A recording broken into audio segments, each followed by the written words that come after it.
back to They Did What? Your source of the internet's craziest, most entertaining stories where I go over them, analyze them, and most certainly make fun of them. Today I'm going to go over a story titled, My Ex-Girlfriend's Sister, a 22-year-old female, is still living with me over a year after a breakup, plus a 4-year update. And a shout out to Joseph for sending in this story. And guys, this story is definitely an entertaining one. This is about a guy who unintentionally is most certainly having the last laugh and getting some serious revenge on his former girlfriend after she ruined their relationship of like 10 years by cheating on him. But not just yet, but even taking that cheating to a whole new level of being despicable, which you'll find out shortly. And our guy here ends up with her frickin' sister. And while ordinarily I would not recommend that because it just would be a whole bunch of drama in the family and all that, well, this is how it happens and it's pretty darn funny. So it starts off, says here, I was with my ex-girlfriend, let's call her Sarah, from secondary school. We've been together for 10 years, and we're working hard to save up and get married. We were working in different cities about 70 miles apart, but I would get the train every weekend to go be with her. Notice the little detail there, long-distance relationship, and also he would always go to her. Not good. Why did she come to him half the time? Little things you got to pay attention to. Anyway, when her sister, let's call her Katie, applied to university in my city, she lived in the halls or dorms for the first year, but couldn't really afford a place to live in a decent location. So I said that she could come and live with me rent-free. A lot of you guys be like, uh-oh, there's trouble. Well, apparently not. At least not right away. He was just helping her out. She was a sister to him. It wasn't weird at all. I've known her since she was 9 years old. It made everything more manageable for her family. Everything was okay for about a year, even nice. She was tidy, pretty much kept to herself, had a few friends over, but didn't party or bring boyfriends home while I was there. I assume she did on the weekends when I was away.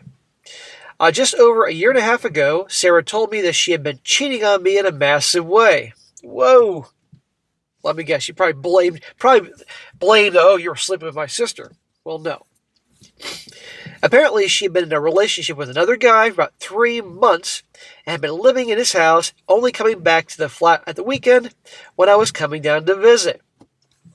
Let me take that in, guys. He's with his girlfriend, and for 3 months, not only is she seeing another dude or effing him, she's living with this other guy, and then she comes back to meet this dude when he goes see her on the weekends. Like, she couldn't just break up with him, at least when she was done with him, but kept it going for 3 months, which shows me that she was still testing the waters to see if the new guy would be a suitable replacement. Freaking scumbag. Well, she decided that she wanted to live with him openly and was tired of lying to me. See, that's it. It was inconvenient to her, not because she felt bad after a while. She admitted that most weekends she would find time to go back and have you-know-what with him if there was an opportunity to. It was a horrible shock to me, and I felt completely numb for weeks. Yeah, 10 years he was with this broad. And when he would go see her, did you catch that part? He'd go see her, and she would sneak off to go hook up with him real quick, come back to the house. Good God. Evil. Well, Katie was busy, this is the younger sister, with university and was unbelievably nice about the whole thing. She stayed out of my way and got on with her studies, didn't bring friends or boyfriends home. She finished her degree. I assumed that she would move on and move out, but she got a job at the university admissions department and is still living with me here. Well, that's a pretty weird situation. He's now done. I mean, I want to point something out. When you're with somebody like 10 years and this guy's in his mid-20s at this point, that's like a massive part of your life. Your identity's wrapped up in that. Her family was like his family, but yet little sister's there and he's maintained the relationship. This is weird, but you'll see how it goes. It's not awkward for me in terms of living with her, but it's really difficult to explain to friends, and it's a little painful because she looks a lot like Sarah. I don't feel comfortable saying to women that I live with my cheating ex-girlfriend's little sister, but I can't exactly tell her to find somewhere else to live because none of this is really her fault. What should I do? Well, don't rush into relationships. Take your time, blah, blah, blah, blah. But eventually the younger sister would have to go for him to move on. You can't be there with your ex's little sister who looks just like her and all that, But still, given how the story goes, it works out. But good God in heaven. Yeah, I mean, imagine him getting ready to date again and talking to the girls. Oh, my ex's little sister lives with me. Yeah, ain't gonna work. Well, update number 1. After 18 months, Katie was still living with me, non-romantically. I wasn't sure what to do about this, and when I posted on relationships, I was just coming around to the realization that I liked having her around and didn't want her to leave. Well, duh. Since I posted, we spent more time together socially, and on Monday, I asked if she would go to dinner with me as a kind of date. Well, there you go. She's probably always had a little crush on you, but never thought it was going to happen. We had a really nice time. We kissed once, but we didn't go further. We both realize this is a complex situation and want to take things slowly. I can't help feeling that I'm inadvertently an asshole, though am I. No, you're not the a-hole. If there's an asshole in this whole story, it's the ex-girlfriend.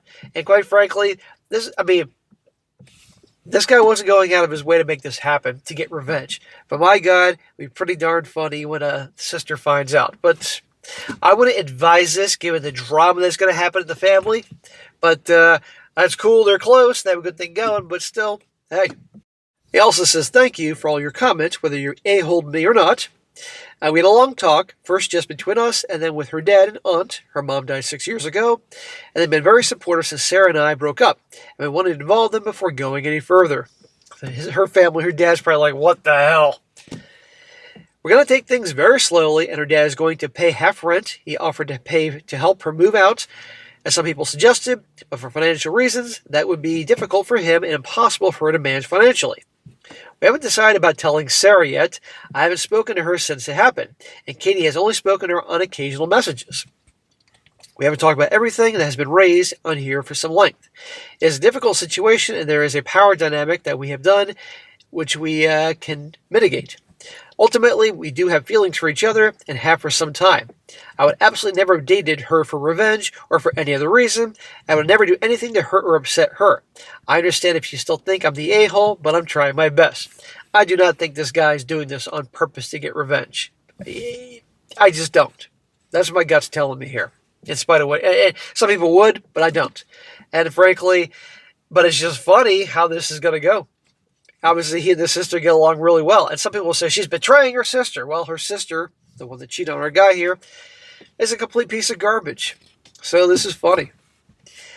Next update. He says here, I've had 2 requests for updates, and I'm not sure if there's a threshold, but I thought I'd share it anyway. In case anybody was curious, and to say thanks for the advice. It did shape the way we went about getting together, who we told, and when, etc. Our families have been incredibly supportive, and we are really happy together. It's been about a month, but it feels so perfectly right. Well, it always feels, well, for the most part, perfectly right in the beginning. It's called the honeymoon phase. But then again, she was living with him for like a year or so. So if she was a nightmare to live with, she was a slob or disrespectful or wouldn't pay the rent, he would have known. It's a weird story, but hey. We've had endless conversations about our feelings and our plans. We started to redecorate the house, and we're planning to go on holiday together in the summer. It feels so much more wonderful than I ever would imagine it would be. I don't know what else to add, but if you ever find yourself in a difficult situation, talking you through is so important. Everybody feels safer and better about everything when you communicate. All is the best.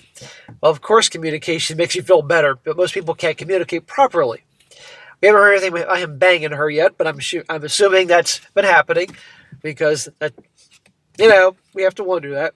Obviously, they're in a relationship, they're hooking up, unless they're super religious, and that's fine, but, little extra salt in the wound towards the ex-girlfriend banging the younger sister. But they're in a relationship that'll piss her off enough. Now, the final update here, and we're fast-forwarding in time 3.5 years later. This is an older story I'm going to mention. This was sent to me. It all started in 2019. Well, let's fast-forward to the middle, or early 2024. And guess what's happening? He says here, we're now engaged. Well, I'm sure his sister knows. And we started to plan the wedding for the next year. The relationship between my fiancée and her sister, my ex, is better than it was. They exchange messages at birthdays and Christmas, but don't meet up and exchange presents.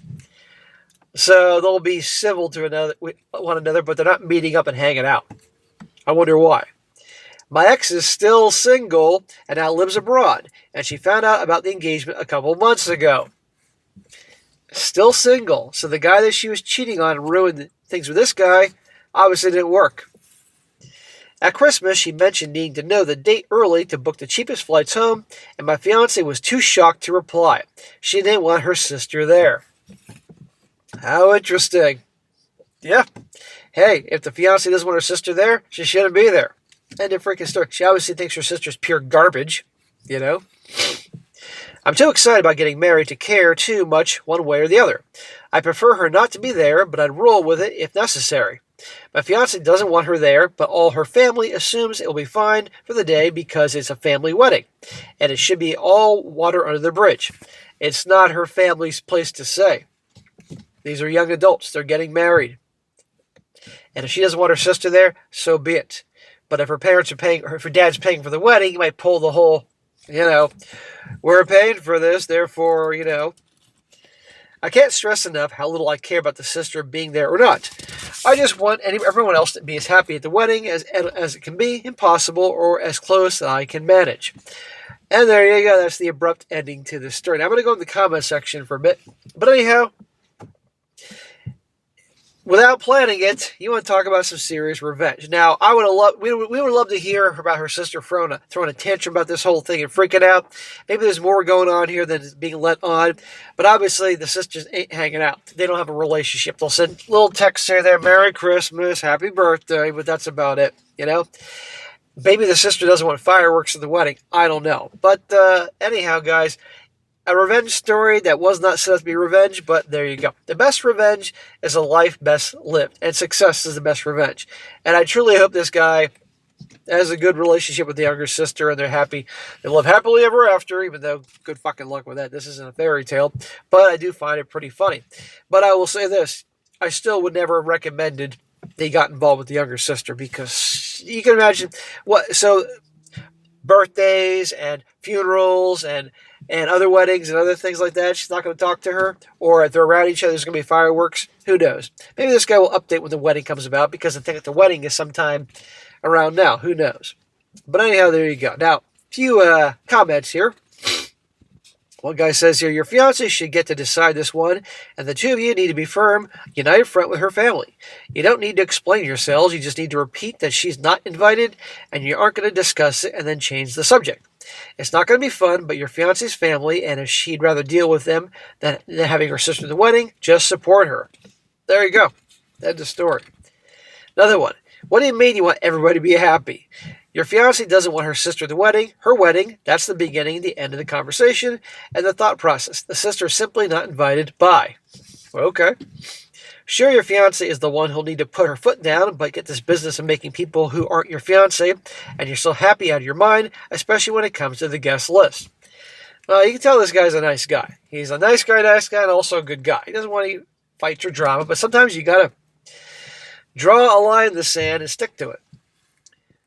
Take this as the start of the rest of your lives. Neither of you should cave now, unless it starts a trend for every party and celebration and event you ever throw in the future, where you allow yourselves to be doormats. Seriously, the thought of making everybody happy shouldn't even exist in this context. I don't like when people are the types, I gotta make everybody happy. It's a terrible idea. A lot of people that want to make everybody happy end up failing miserably, and they make themselves miserable. Take care of yourself. And last one, this guy says, this one is probably up to your fiancé. It's her side of the family, so it's hers to deal with. But you really need to sit down and figure out how this is going to play out for the next 60 plus years.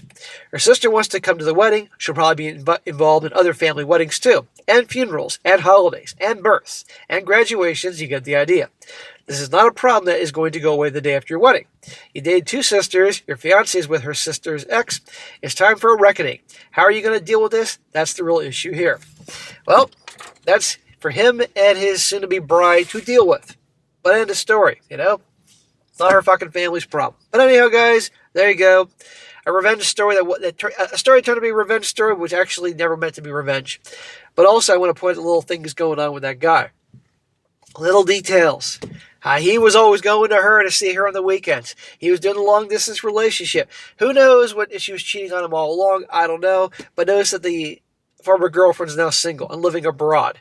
Getting as far away from them as possible. Probably not too happy about the situation. But you know what? The hell with her. I think and if she's pissed off about it, which is not being mentioned here, she has to be. There's no way the other sister isn't pissed off about it, especially now she's single. And especially when she probably, I'm guessing she's probably in her close to 30 now. When she finds herself alone and not getting anywhere, I think that's when the real venom will come about. But maybe we might hear about it, we might not. So there you go. All right, guys, that's it for today. Be sure to comment down below. Let me know what you think about this. Let's hear, guys. Do you think you should have gotten involved with the sister and gotten into this whole thing, or just moved on in the story and they just had a platonic friendship? Who the hell knows? I'd like to hear what you think about in the comment section. I mean, I'm glad it worked out for him, but I wouldn't advise that. But that's just me. And be sure to like the video, share with your friends, and subscribe. And I'll catch you next time.